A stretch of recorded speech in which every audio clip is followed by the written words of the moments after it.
करना ही प्यार है, इंतजार करना प्यार नहीं। क्या किसी को पा लेना ही प्यार है, उसको सिर्फ चाहना प्यार नहीं। अगर उसकी सारी ख्वाहिशों को पूरा करना प्यार है तो उसके लिए, उसकी खुशियों के लिए दुआएं करना वो क्या है। डीजे राजू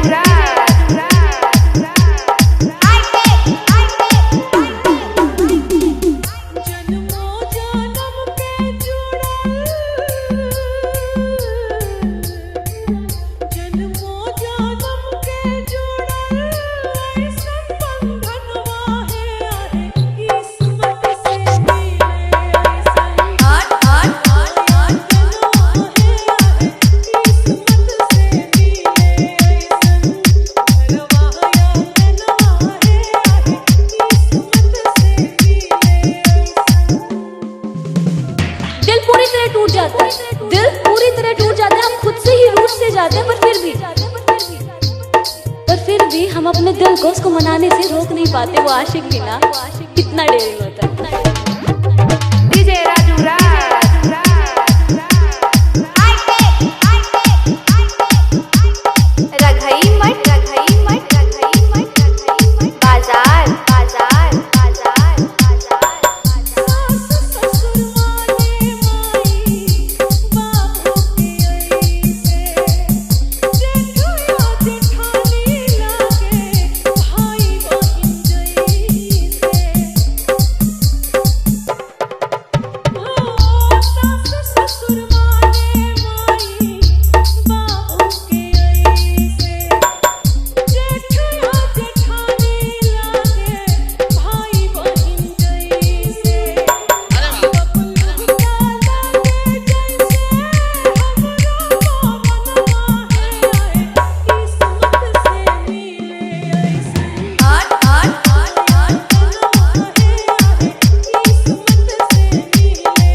जब आंखों में सासू उसकी आए और दिल भारी आपका हो जाए। आंखों ही आंखों में इशारे हो गए, उन्होंने भी आपको देखकर मुस्कुरा दिया, प्यार हो गया। आज कुछ बात हुई, कल मुलाकात हो गई और प्यार हो गया।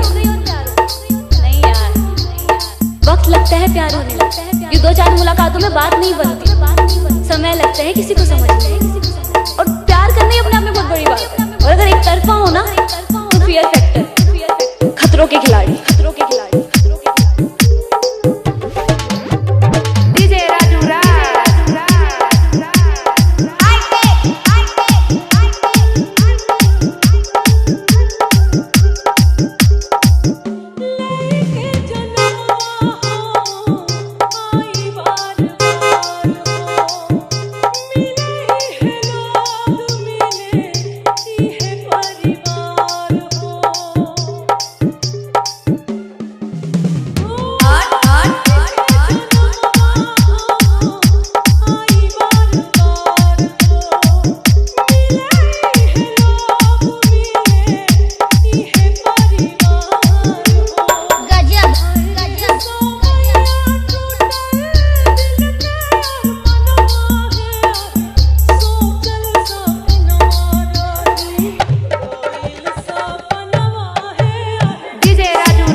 एक नंबर का मेरा बालम करे से लाड मेरे, मेरी ठाडी टोर बढ़ाई रखे से ठाठ मेरे, मेरी ठाडी टोर बढ़ाई रखे से ठाठ मेरे।